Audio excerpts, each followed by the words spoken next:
listening to the Lovish Podcast, and I'm your host, Sita Hood, a licensed clinical social worker. Each week, I'm going to help you to develop the belief and strategy necessary to make an immediate impact on the world by deep diving into topics like mental wellness, faith, relationships, and love. I should mention before we hop into the show, this is not a substitute for a relationship with a licensed therapist. You ready? Let's get it!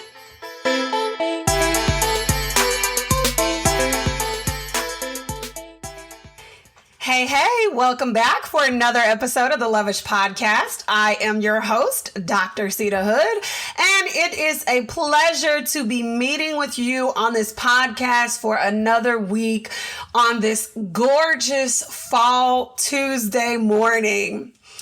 Let's settle in this week for a rough and likely emotional conversation that we need to have. But first, I want to know what's in your mug. What are you drinking on today? Water, a smoothie, some tea, some coffee. What are you drinking on? In my mug, I decided to be brave and to try the donut shop. Well, a specific flavor because I love the donut shop and I love their ability to get really creative with their flavors and things. Like, I think that this is one of the things that makes them stand out as one of the top producers of like coffee that you can buy in the store. You know, they have all these like this vanilla cream puff. That is bae. I'm not even gonna lie to y'all. And realistically, I never thought I would say this, but the donut shop, I be reaching for the donut shop more than I reach for my Starbucks. Oh, y'all heard it. No, I still buy Starbucks K-Cups, but the donut shop, it definitely got me in a chokehold right now. Anyway, the flavor that is in my mug today is apple caramel pie flavor. I know some of y'all like, ooh, Zeta, but it's surprisingly good. And I say surprisingly because last year, Starbucks hit us with that somewhat awful hit or miss flavor of their apple and caramel in coffee, and it just was a little bit different. Okay, I don't know if it was given what it was supposed to have gave, right? If the barista didn't make it right, then you just stuck with this little crappy drink. And for me, more often than not, I got stuck with the crappy drink. So I just decided to leave it alone. But this year I was like, okay, the donut shop is a little bit different. They've been hitting it with their flavors. So let me go ahead and try. And I tried the donut shop and it's delish. So what's in your mug today? I like to think about coffee and tea as a comfort measure for me. And I know that some people don't really enjoy coffee or tea, but to me, coffee enhances my day and it significantly improves my mood. And I know I'm not the only one that be looking at all of these coffee reels on Instagram. I don't have TikTok, but those of y'all that have TikTok, y'all probably be looking at the coffee reels on TikTok too. It's just something so mesmerizing about seeing the creamer and the flavors mesh together. Anyway, speaking of comfort, let's get back to the point of this episode and start with the tough question. Go ahead and take a sip. I'm going to take a sip too. Okay, the question. Who is in your life as a comfort measure? What I mean when I say this is this person or people might simply be familiar to you and they provide a sense of comfort. Maybe you can sense that they're not necessarily flat out bad for you, but they're also not necessarily good for you. You think to yourself, well, they don't necessarily push me into alignment with my purpose, but it's still okay for them to be part of my life, right? Wrong. If someone isn't pushing you or encouraging you to get in alignment with your purpose, they're distracting you from achieving it. And pushing or encouraging does not always look the same. The pushing or encouraging could simply look like, no, girl, I'm not going to let you be on social media right now because you got to finish writing your paper. Or, for me, when I got towards the end of getting my doctorate, I was like, okay, yeah, like maybe this not what the business is. I don't want to do this no more. And there were several people who didn't even understand the process of getting a doctorate, but they still helped to push me forward. They were like, hold on, we know you just got feedback. We know you just got this. We know you just did all these things. You feel like you've gone through the ringer. Like, do not give up. It's going to be okay. And they didn't even have the right words to say to know, like, oh yeah, girl, just turn in the paper again or go back to the committee or whatever. They didn't know anything about that process, but they were committed to me and my process. So that's the form of pushing or encouraging. That's one form of it. So there's a lot of different ways that people can push you or encourage you to get into alignment with your purpose. And it wasn't necessarily a conversation about purpose or even about alignment, just about this being a really big goal that you said you wanted to do. And I'm not going to let you give up because you're tired or because things got hard. So I know this is a tough conversation to have, but we simply have to have it. Comfort means a state of physical ease, free from pain or discomfort. And per usual, all these definitions come from the Oxford Dictionary, and I found them on Google. So measure as a noun means a plan or a course of action taken to achieve a particular purpose. Let's open up our spiritual eyes for a second here. If the person is in your life as a comfort measure, they might be strategically placed there by the enemy, or maybe the level of comfort that the relationship has grown to was a trap that was set by the enemy, and this person in and of themselves is not bad for you. If you need to slow it down or run it back, go ahead and run that back. But really, I want you to get this concept because there are a lot of us that are walking around with people in our lives as comfort measures, people that tell us what we want to hear, people that don't push us to go further, people that don't confront us on our mess when we in the midst of mess or even creating mess. But if the person is in your life as a comfort measure, this means that their purpose or plan of action is to put you in a state of ease or comfort. And we already know growth requires pain. So to grow means to undergo natural development by increasing in size, progressing to maturity, or to become larger or greater over a period of time. And I know you're getting it. But just in case you're not, here's the bottom line. Here's the bottom line right here. Comfort zones don't produce growth. We all know this, but we don't think of it in the practical sense of a person that's wasting our time. And it doesn't even have to be in a bad way or a mean way to say that somebody's wasting your time, but we don't think about it in the practical sense of somebody preventing us from getting into alignment with our purpose. And if you know, which I know you do, most of the listeners of this podcast, they know that they are called to impact the world in a very specific way. So I'm talking to you today.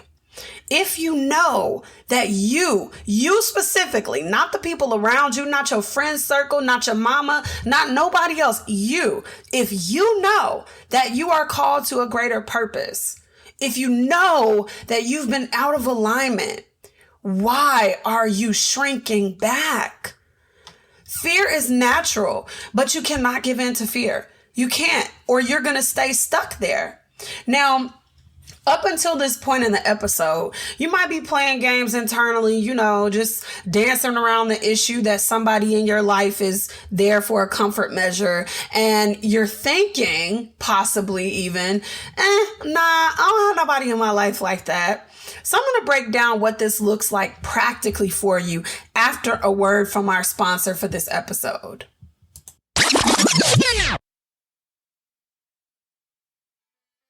When are you going to stop pretending like you're Superwoman? Yes, I know you believe if you don't do it, it won't get done. Take a deep breath and pause with me for a moment here. You're doing too much. You know it and I know it. Let's stop pretending and get you some relief starting today. Do you set weekly wellness goals? If not, you've got to start. No more leaving yourself last on your to-do list. I want you to download the Confident Bae app and start using the weekly wellness tracker now. It's 100% free to use, and it comes with a digital journal to help you process thoughts and feelings on the go. You can even meet a tribe of like-minded women inside of Bae's Digital Cafe. I'm serious. Take off your cape, take a deep breath, and download the app at thepinkemerald.com/app or hit the link in the show notes.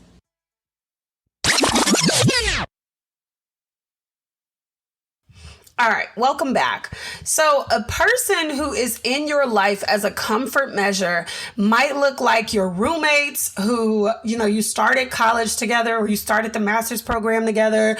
They said that they were serious about school and changing their future, but they skip out on all the classes or all the homework after classes to go to a party or to have people over to y'all house encouraging you to party. A person that you're using as a comfort measure might join in on your rant about your man and give you bad advice in an attempt to, air quote, protect you. But really, the longer that you follow her advice, the closer you are to breaking up with your man. Finally, somebody that is in your life as a comfort measure might talk a good game about how y'all are going to become the next six-figure owners. Yes, I'll be in my bag, sis. They might have all the lingo down. Yeah, come work with me, invest with me, get started, blah, blah, blah, etc. But they encourage you to pivot from your dreams when the first three things go wrong. And in reality, building, growing, progressing towards maturity is a journey and a process. And mistakes are part of that process. See, we do not want to own up to or face the reality that people are in our lives as comfort measures. People are in our lives specifically to distract us from our purpose. People say things to us and do things to us strategically to block us from getting into alignment with God's plan and purpose. And sometimes even mental health issues come in to block our motivation, to block our creativity, to block all of that. We're headed into fall, and this is when seasonal affective disorder kicks up. This is when depression kicks up, anxiety kicks up, and those things can be blockers to our motivation. And most of us, instead of acknowledging that that's where we are mentally, you want to press through that, when the answer might be to simply rest. You find your creativity when you tap into rest. I want to go back to the donut shop. The donut shop has invented so many flavors I never even would have thought to put inside of coffee. They've captured all these flavors and they've allowed themselves to open up to another level of creativity. And they're not the only people, but they're just the people that I'm focusing on today. Starbucks even does this, not necessarily for the grocery line, but if you go into Starbucks stores, even with the little nasty on and off again apple caramel macchiato drink they had last year, they allowed themselves the freedom to fail at a flavor. They allowed themselves the space to dream big, to have the creativity to open up the market for flavored coffee that goes beyond vanilla, hazelnut, caramel, right? To go into all of these different things, all of these sweet little tastes that we yearn for. So much so that a lot of people that drink black coffee, they can taste the flavor straight from that.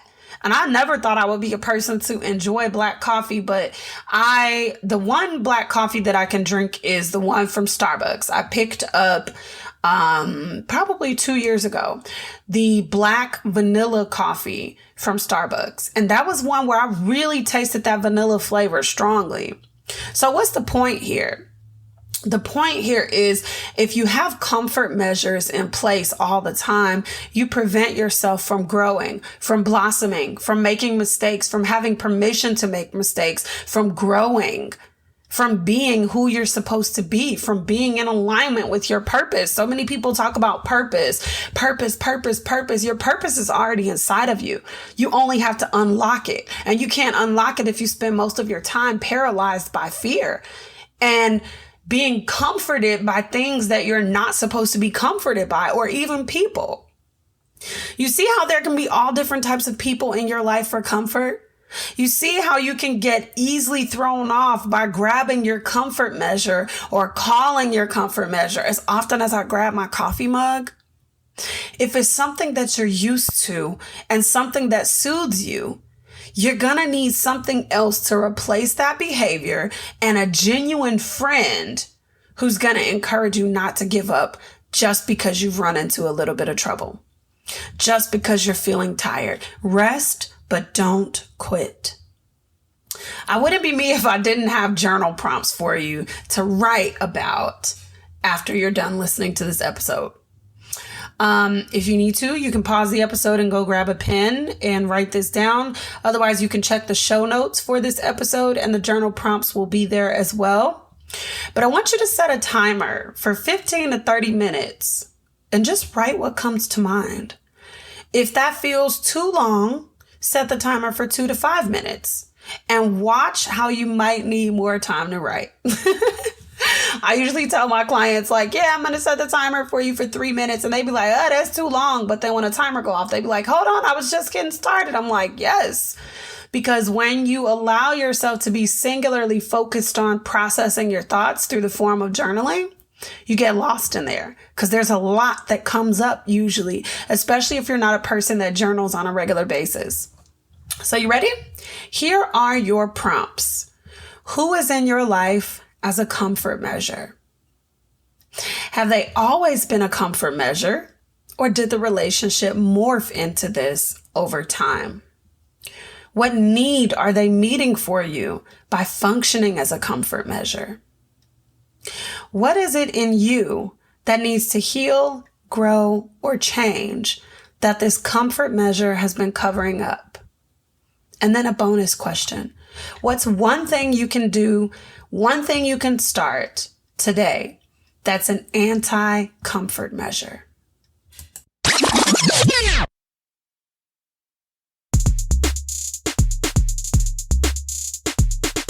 It's time to talk about what I've been loving. Product recommendations, shout outs to family and friends, and overall gratitude. Let's get into it. I have been thoroughly loving my Kindle Paperwhite. Okay, so I'm one of those people that had a Kindle when it was first released, but I had the Kindle Fire tablet, and then I just kind of like dropped off from that. And I can't really explain why, but I never got a Kindle again until recently. And it's like, yeah, I could use my tablet for reading. I could use my phone for reading, etc. But people are not lying when they say you need a Kindle. If you love reading, you need a Kindle. Do I still buy physical books? Yes. Do I still listen to audiobooks? Yes. But for me, I've been loving the ease of access to the books that I read. I love the night version, right? So I wear overnight contacts, like 30 days of continuous wear, and the light would bother my eyes at a certain point in time. Like after a certain amount of days, the light would bother my eyes from my phone. You don't get that with the Kindle when you're reading because it has light or dark mode. So you don't even need like an additional light to be on. You can just use your Kindle. So that's the simple thing that I've been loving this week. All right. I hope you enjoyed today's episode of the Lovish Podcast. In today's episode, we had a tough conversation about people that are in our lives as comfort measures. I went on to explain the significance of these comfort measures being removed because they're hindering you from getting into alignment with your purpose. And then I finished off the episode giving you some journal prompts. If you enjoyed today's episode, share the love. Share it with your mama, share it with your auntie, share it with your best friend, and then head on over to Apple Podcasts and leave us a 5-star review. Reviews help the podcast to grow. Well, that is all I have for you this week, and I will see you out in these social media streets.